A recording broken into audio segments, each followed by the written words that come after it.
to set. Camera speed. Sound production, take one. Action! Good morning, my AKAPADers. This is the morning drop. This is where we like to do the new movies, so I can give you guys ideas, and anyone that's playing hooky from work or school, well, here's a movie suggestion for later today. I'm getting some coffee, by the way. Give me 1 second. Any producer would tell you, don't drink during your recording. Well, we record a lot. We record early in the morning. Sometimes we need some coffee to get us going. But Peter A. DeLuca here, the film buff. Welcome. Rainy Tuesday here in Philadelphia, PA. I got a volleyball match later. And everyone in the volleyball group chat is already going crazy about if the game's going to get delayed or canceled and what the scenario is. Not that it matters. We play to have a good time. We don't play to win because I don't think we're very good, but we do have fun. We have a lot of fun out there on the court. 2025, Gore Verbinski came back into our lives. Gore, if you're not familiar with this director, and he's one of the best of the 90s of the modern age.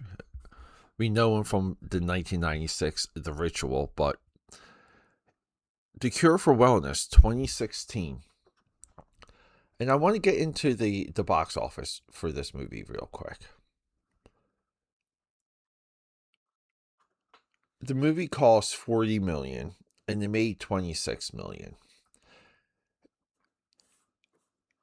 You kind of want to say that we were hoping, right? And I say we, and I'm coming from the position of the distributor, the makers, like the people that got money invested in the Cure for Wellness. I want to say they were expecting a Cure for Wellness to have a solid word of mouth. It didn't happen. The movie lost 20. I mean, it's gut-wrenching if a movie loses $20 million. Right before that movie, though, 3 years prior, we have, I think, one of the most underrated pulp revivals ever. Now, you can put Walt Disney, because, Disney titles the movie, The Lone Ranger 2013. We can put this movie with Flash Gordon from the 80s, going back to the 90s, The Shadow, The Phantom. When there's a run, let's just say like a 30-year run, 20-year run, to bring some of these, and I don't think I'm exaggerating, beloved characters back into the mainstream. And you see the best of Hollywood show up for it, as we did with The Phantom, as we did with The Shadow, and as we did with Flash Gordon.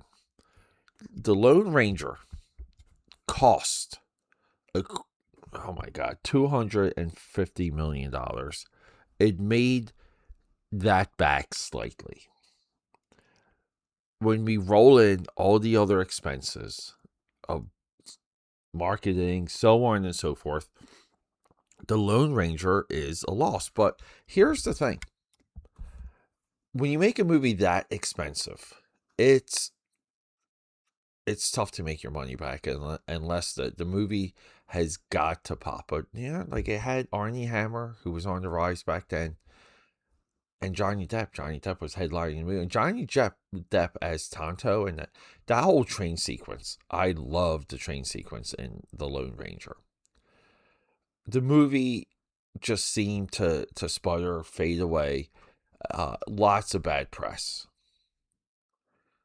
So what was the film right before this? Well, it was Rango, animated film with Johnny Depp. Written by John Logan, one of the best. John Logan wrote the Michael Jackson movie. Rango cost $135. It made $100 million. It made roughly $250 million. So that's good. And then we get Pirates of the Caribbean at World's End. Almost $1 billion off of 300. Who knows what the reasons are that this guy, who I really feel like, ever since The Ring 2002, just seemed unstoppable from 2002 to 2011. We all know, right? We go from 2016 to 2025 with no movie from this guy. I believe a lot of people felt like he retired. Maybe back to back box office sputters got him out. Maybe he got kids and wanted to raise a family for a little bit, and had enough money, didn't have to work. But you come back with this movie, and we look at Steven Spielberg recently. We look at Francis Ford Coppola. We look at even guys like Michael Bay, who's right. Michael Bay has a little bit of a pause. But to go like 10 years with no release, and then when we compare this release to the comeback movies, or yeah, I guess the press play again movies, because the pause is over with some of those guys I just mentioned. And Good Luck, Have Fun, Don't Die stands out as something spectacular. It is an anomaly in the quality, where this guy doesn't seem to miss a beat at all. This film cuts like a razor blade. It's one of the best science fiction films. It's one of the best time travel movies that we have, period. Now, I'm going to give you a little bit of a spoiler here. If I haven't hyped this movie up enough, here's a little bit of a spoiler, because I know you guys love those spoilers. We end this movie with a time loop. Here's the crazy thing, though. We're expecting the time loop. See, this movie delivers so much on every angle that we almost like don't want the adventure to end for the characters. That we want them to continue because we love them so much. That's something really special. I don't know if that's intentional, but that's when you make a quality movie. These are some of the things that happen with the audience, that it's just a little bit of chaos or tipping point, right? Like, you do enough good, it tips in a favorable way.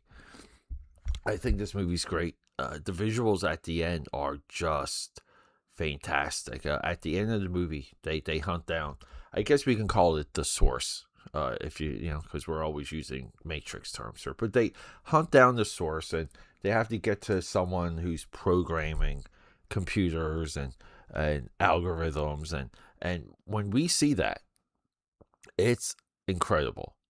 And then how it just ratchets up from that point visually. I mean, I was getting just visions of like Akira watching this. I'm thinking, man, like, this is really what a live action Akira would look like.